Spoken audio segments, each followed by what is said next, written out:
Welcome to Startup Different. I'm Dave, your Chief Podcast Officer. With me is my brother and podcast sidekick, Chris.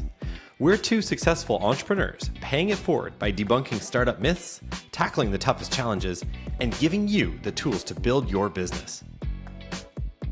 Hello, folks. Today we're going to be talking about your company cadence and how to do twice the work in half the time.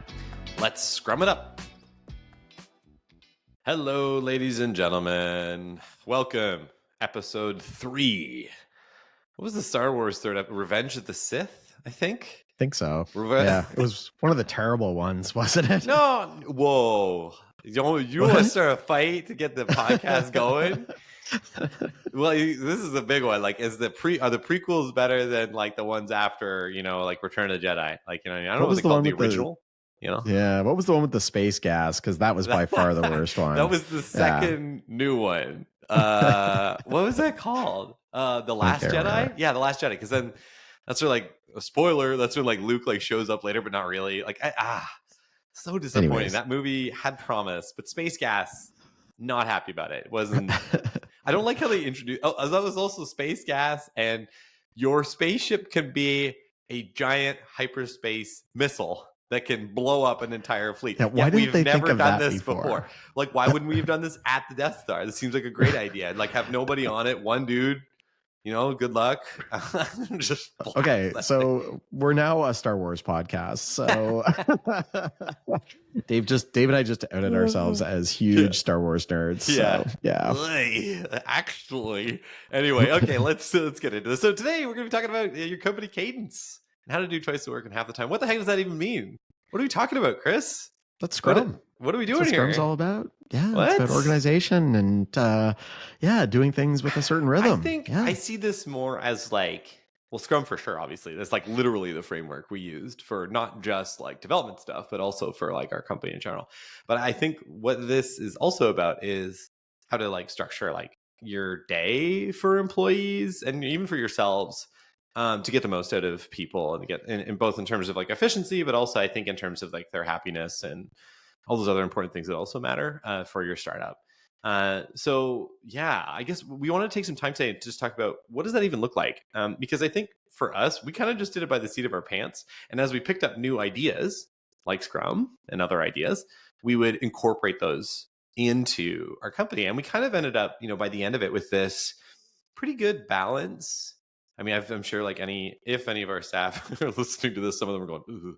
But some of these are pretty good. They took some refinement for sure. But I think there's some important lessons here on how you can structure your day for your employees and to make them have the opportunity to be successful. The other thing I'll mention here too, for founders, you might be the kind of founder, you can just kind of walk in and start doing your thing. You're motivated, you know what's happening, whatever. It's different for employees. We used to say that the best employee can do 50% of what you can do as a founder. Like that's an all-star employee. And that's fine. There's nothing wrong with that. I think the reality though is that you got to build these structures and systems to put them in a position to be successful.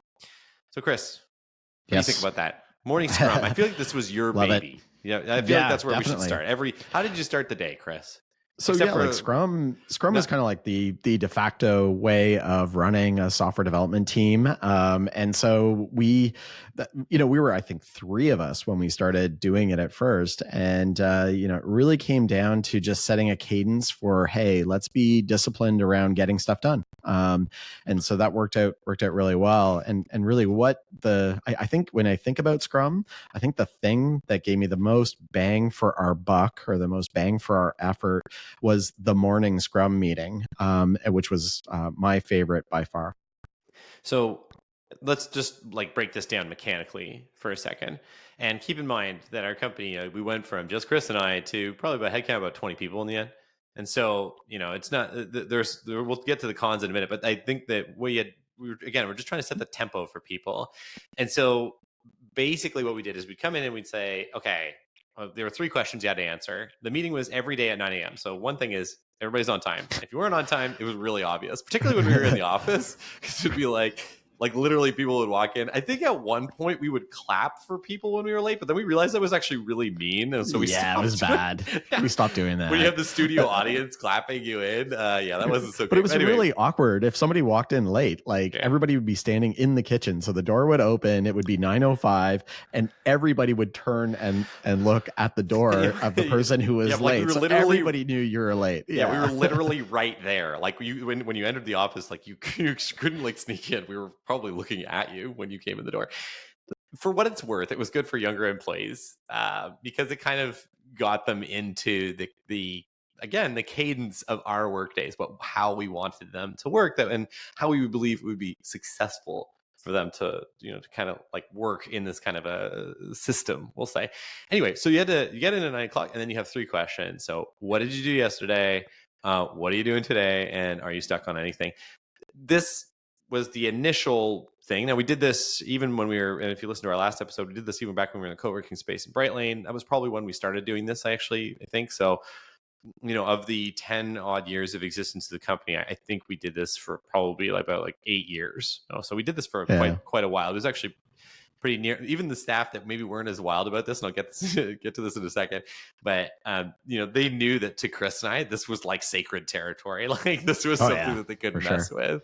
What always threw me off though, Dave, is we were in Bright Lane, which was a co-working space, and it was mostly software companies in there. It was mostly like software companies doing what we were doing.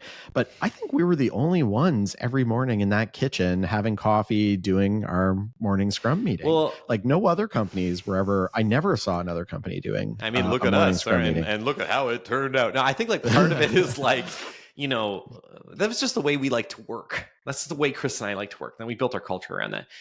But to be fair, a lot of people, and going back to like the cultural expectations or like pop culture expectations of startups, some people expect like I can come in whatever, and that just wasn't our culture. Like we just couldn't do that. Like Chris and I just couldn't handle it as founders because we didn't like the idea that we were just control freaks. We'll have to interview some of our staff or maybe get somebody else to do it so they can give like a real candid response here. But I think the reality is we just wanted to know people were there and ready and doing their thing. Like we felt we had a huge obligation to our customers to deliver. Obviously we did.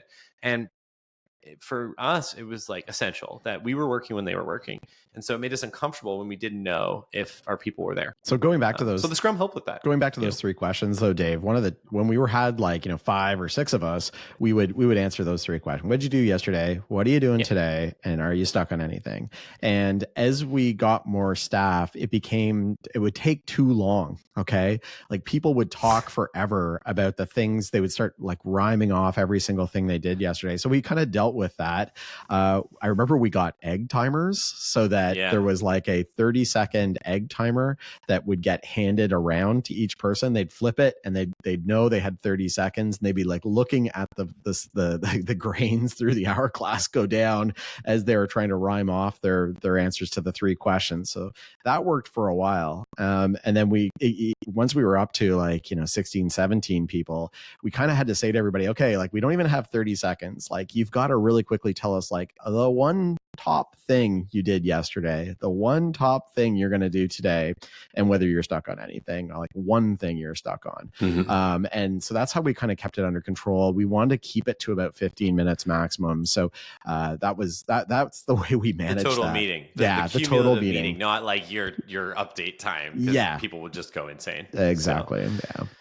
I think, and it really like it evolved. That's a good way of kind of like characterizing it. Like it really changed over time as we got bigger. So there were like means to scale it. The other thing that was important though too, I think for individual staff, is that if they were stuck on something, they were talking to the whole company. So somebody would be like, "Oh, I can help you with that," or "I've already dealt with that before," or "I'm out talking to this other customer that's having a similar problem," or "Oh, I'm trying this new sales thing and I'm talking to this guy today. And oh, I know that guy from this other sales engagement I had." Like it actually provided this like really quick hit of, "Oh, can we collaborate on something?" And it actually, again, was an important thing in terms of like finding material results and increasing efficiency. So again, we're kind of tiptoeing around here, doing twice the work in half the time. This is the idea. Like all of a sudden, nobody's like hoarding information in the same way. They probably were still by accident, but most of the time there was a lot of transparency and a lot of support for each other.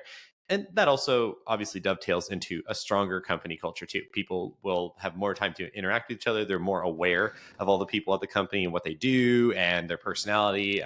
It was fun, and people's personalities definitely showed up, I feel like, in the morning scrum. I liked it because, I was in the development team and we were really focused on what we were doing. And then I would hear about what the sales team was doing and which clients they were talking to and what challenges they were having. So even though it would only give me, this like brief highlight of what was going on, it led to a lot of follow-up conversations that were happening, that were kind of letting people, collaborate throughout it was a small organization, but it let everybody know that other things were going on and led to more collaboration.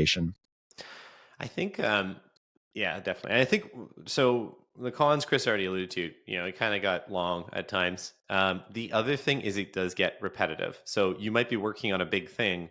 I'd have to write a lot of RFP response. So for anybody not in the B2B space, request for proposals, organization comes out with this thing. They say, we need a safety app because that's what we did. And, you got to answer like 150 questions and there's all those legalese and they're big.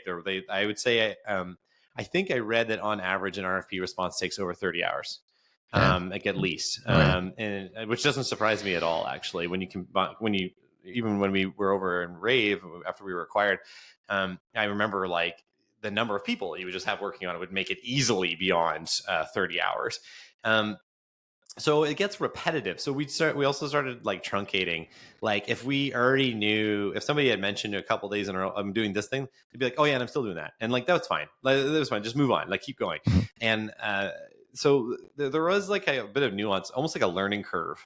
Like what do we actually need to know? And we actually, in the end, needed to know very little. We actually, trusted that people were doing the thing. Most of the time it was about setting up their day and ensuring that we were moving. And so that's kind of, and it really changed over time. We used to, as we continue to get bigger, because it gets challenging, even if you're only doing 1 minute per person, but you've got 20 people, it takes a long time. And after we were acquired, our team grew more. We started doing these, like, we wouldn't even do a big update. We would just have everybody come in, say, hey, how's it going? And we would either do, depending on the team, we would have like a quick update for the whole company, or we would just say, hey, it's good to see everybody today. We're going to go to our breakout rooms. And we would just break out into functional divisions, which I didn't like it. I didn't want to do. I didn't want to do it for a long time because I felt it siloed people. And I think it does, frankly, it does silo people. But at the same time, we were kind of figuring out the scale, but this was right near the end of the business. So we were, or at least our engagement with it. So it was kind of like, all right, well, we'll let them figure this out. But that's where we were at, near the end. Yeah, but it worked out great. That really set our cadence for the day, and it worked out really well while we were doing it. And the number of employees made it viable. The one last thing I'll say too is that for new employees, the morning scrum was intimidating. Yeah. And that makes sense because, you don't know anything yet. And then all these people are talking and there's all these inside jokes and there's like, it's fun. But like, it is a bit of a barrier. I think that you need to intentionally encourage people to invite more conversation from those folks if they want to. Like we also had employees that just didn't want to speak in front of 20, 25, when we were with Rave, 35 people. Like it's different. So I get that as well.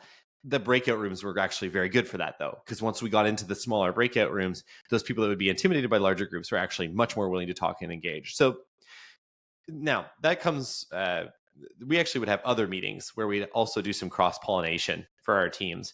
And one of the big ones was sort of Chris's brainchild, which was the daily office hours. Yeah.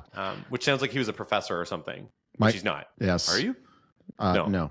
Okay. No, never going to do that. That's the other brother.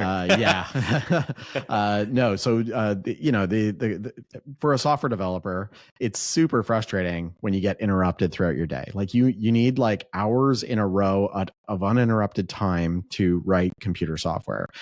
If you get interrupted, it probably takes you 15, 20 minutes to get back to where you were before you were interrupted. So hours in a row were really a big deal. So there's this concept, if you've ever been at university university or college, you know that professors have office hours where if you have questions, you want to talk to the professor, you have to show up at a certain, time on a certain day of the week to ask your questions. And so we kind of adopted this. I think I actually read this idea in, I think it was the 37 Signals guys that built Basecamp. Nice. They wrote a book about this.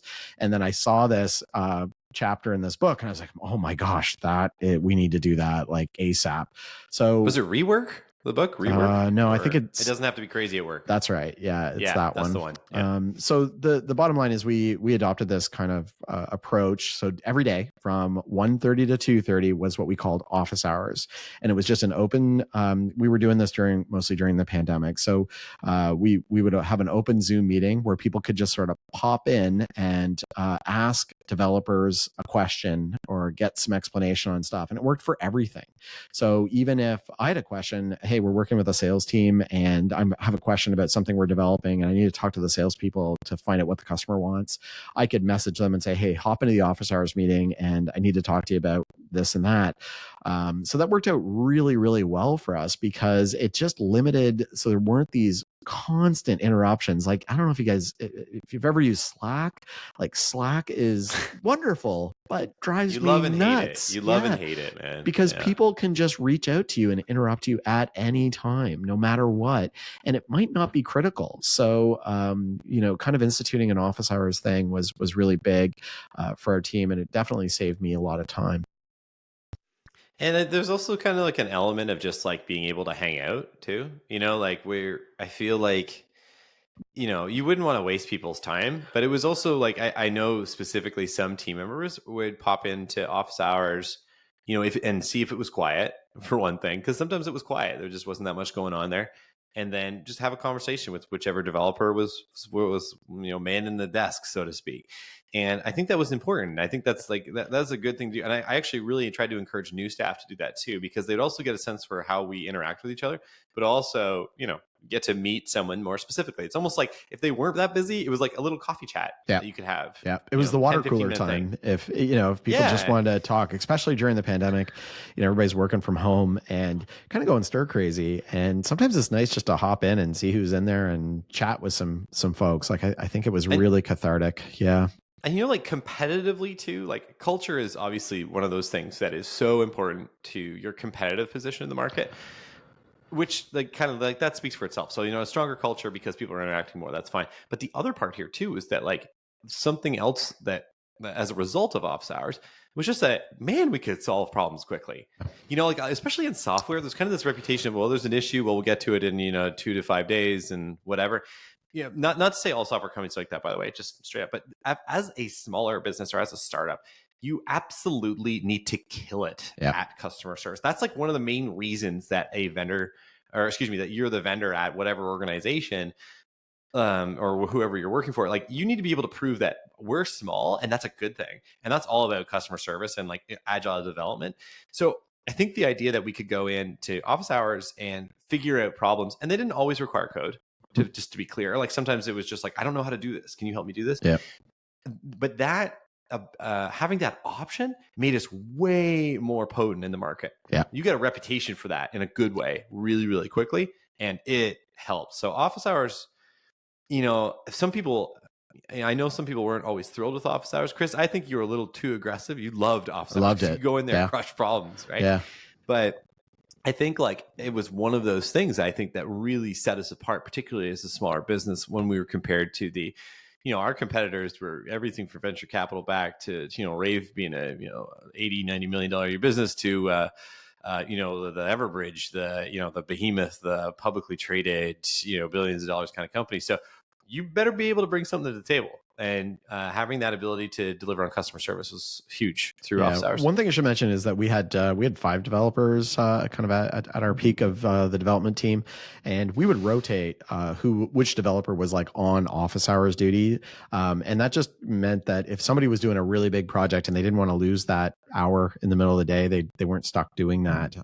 We did have it though, like if you were a developer and it was somebody had a problem with something and you needed to escalate to the developer that knew that feature better, you could do it during that office hours period. So it worked out well. Again, that's fighting that company siloing though too, right? It's like, on the one hand, people are meeting people in other departments, but on the other hand, is you're able to address the big issues quickly. Like you have the tools to do it, even as just because as a founder, you're kind of used to going like firefighting a lot, but once your staff have the option to try and figure this stuff on their own, you're going to find it very, very liberating. And it doesn't always work. Sometimes you still obviously have to intervene.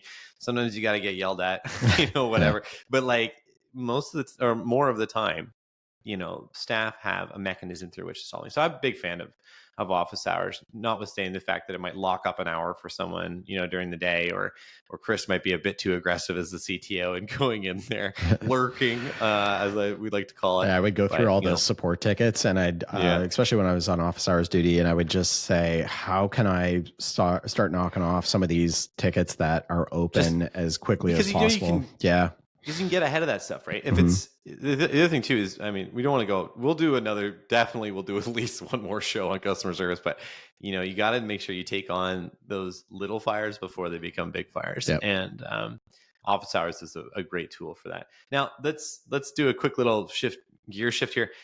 Sprint planning meetings. This was kind of like the demoing the new stuff. What are the developers doing? How is that going to affect us? But showing it to the whole company. Yeah. So developers are obviously super excited about the things that they're building. And before we had this meeting, you would build stuff. It would be launch to production and nobody would really talk about it or see it or do anything. Sales wouldn't even know. But sales team wouldn't even know, that sort of stuff. So really what we did was our sprint planning meeting, the beginning of it was actually kind of we're going to demo all the cool stuff that the developers built. And the developer that built it would do the demo. At first, this was awkward because obviously developers aren't the greatest at talking about the developers are really good at talking about features. They're not so great at talking about the benefits of those features to the customer. So it was a little bit awkward at first, but after a while, our developers got really excited about it, and they would love that moment to show, hey, watch this cool thing that we built, and watch how this is going to save a ton of time. And then the reaction, right? The studio audience from the implementation or customer success or support or salespeople being like, whoa, that's awesome. Or we've been wanting that for so long or whatever. That was, I think, very satisfying for many developers. What's the hormone in your brain that makes you feel good? Dopamine. I think it's like the dopamine. Yeah, that's what I was thinking of, the dopamine rush of, being able to show this cool thing that you built. So it was a real highlight for our development team to be able to show off that stuff. Doped up. Yeah, absolutely. I think the one thing that it was very, very helpful, and I think we actually had a version of it before. It was really long. It was 3.5 hours. It was crazy. We stopped doing that. We made this tighter version with the demos and everything. And then we kicked the reason out. Salespeople. Yeah. After the demos, we would kick out the salespeople because they didn't need to know about the sprint planning and all that sort of stuff. It was really just about showing the highlights of the new features that have been rolled out. Yeah. So it wasn't as forced. It was hey, we want to show you the cool stuff we're doing. But what's interesting too is that this was also something that the company that acquired us, Rave Mobile Safety, did as well. I remember, shout out to my main man Bill Homer. He would go to the product whatever board, and then he would come and then actually show it off because he was pretty tech savvy as a salesperson. He's kind of that solutions architect category for anybody in B2B sales, and he would show that to the team, and that was very effective as well. So a lot of this is. Now we did it in a meeting, and I think that also gave people a better opportunity to ask questions. But you can actually scale this idea, I suppose, is my point. It's not just something that is exclusive to smaller companies either. All of these ideas can be appropriated or changed to meet larger scale sort of engagements. And then now there's the con here. It's a big meeting. Yeah. Okay, so it's costly. Of course, I hate big meetings. You got a lot of people in there. It affects productivity, obviously, pretty significantly too. The thing I always struggled with too was not the first part of it. The demo part was always amazing. The sprint planning meeting afterwards, which was trying to figure out what we were going to be doing on our next sprint. And usually we had somewhat of an idea. We some prioritized items. But if you've ever done Scrum, you have a product backlog that is every single idea you've ever had. So you've got hundreds. I think at one point we had 1,500 product backlog items or ideas that we could potentially implement. And it got really annoying because, you'd knock down, 100 of those items in a sprint and then, oh, don't worry, there's 1,500 waiting for you. Oh, so it was always a little bit productivity. Yeah. And morale. You felt great during the demos and you felt terrible as you were trying to figure out what you're going to do next because there was so much stuff to do, but it kept us on pace and it kept us doing things. So we were always moving the product forward. So those are three really big ones in terms of like successful things that we did in terms of establishing a good cadence for employees. There's actually a bonus topic. We don't have much time, Chris, so we're gonna have to crush this in like a minute or two. Sure. But and it's actually a bit of a twofer. So basically, there were two more things that I really like. Social hour, which we alluded to also in our last episode, so we won't spend a ton of time there. But also the 5 p.m. boot. And so I'll talk take about social hour then. first. Yeah, You take the boot. Social hour. It's a good term. So social hour, I mean, it was the best. So I think every Friday, 4:00. It's basically the social hour, alcohol or non-alcoholic drinks, whatever. You didn't have to drink. It wasn't some weird like locker room culture. But basically the idea was, hey, let's just hang out. Let's talk about what we did this week. Let's unload. Let's feel better. And let's get the weekend going strong. And that was really good. Got weird during the pandemic. Couldn't be in person, right? Yeah. So that got a little weird. So at first we were like, we're going to do an hour-long Zoom meeting where you drink on it. And it was fun for like 2 weeks. And then the third week, we were like, hey, this is a burden. Everybody's just sitting there aimlessly. No one's talking. Cameras are off for some reason. By the way, keep your cameras on. I feel like that's such an important part of all these meetings if you're doing them remotely. But anyway, so what we did is we started to, as the pandemic sort of eased up, we segued to, okay, if you're in the office, we're going to do a full hour. If you're remote, it's just a half hour. Yeah. And here's some games you can play online together or whatever. But the idea was just like, look, take some time for yourself and for our team. So social hour is also mandatory. Like, I remember when we first started do social hour. People were like, to drink. People were like, oh, I don't really want to go to social hour. I'll just go home. And it's like, no. Because then I'm just, you can see why that'd be a problem, because then ultimately, eventually it's gone. No one does social hour. The options are not go home. The options are social hour or keep working. So everybody's like, social hour it is.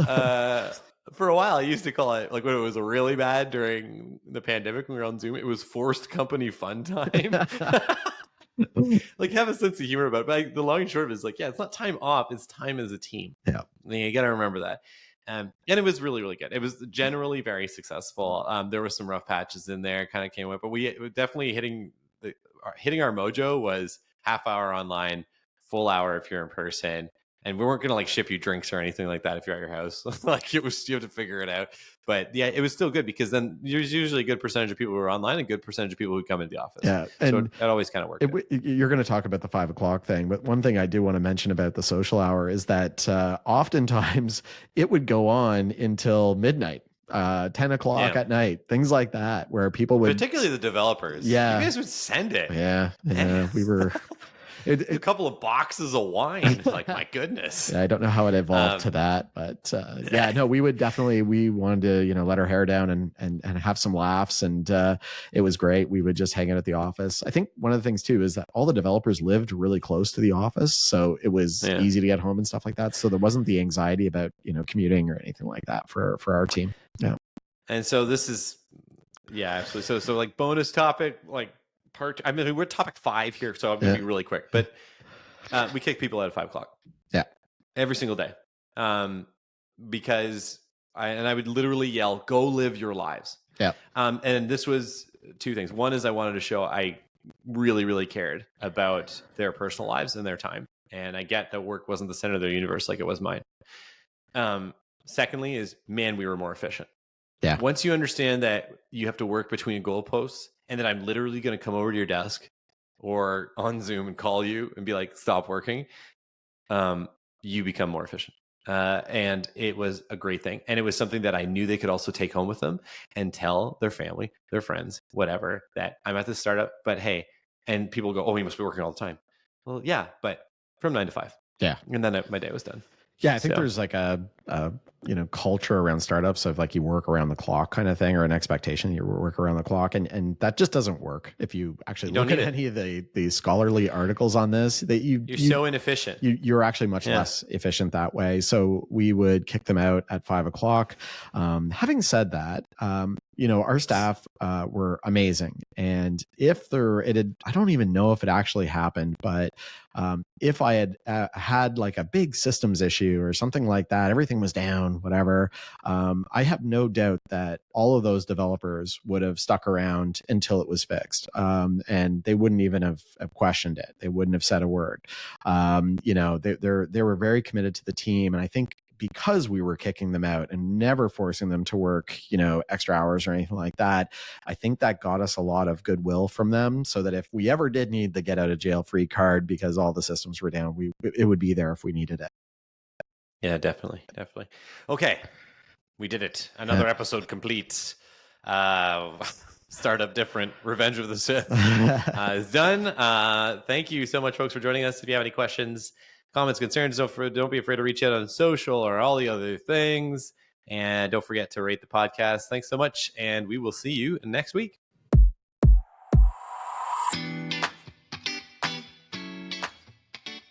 Thanks for joining us. If you like what you heard, subscribe to and rate Startup Different in your favorite podcast app. If you want to see our radio faces, check us out on YouTube at Startup Different and look us up on social. We're probably there if you are. And lastly, do you want to feature your startup on the show? Reach out via our website, startupdifferent.com. See you next time.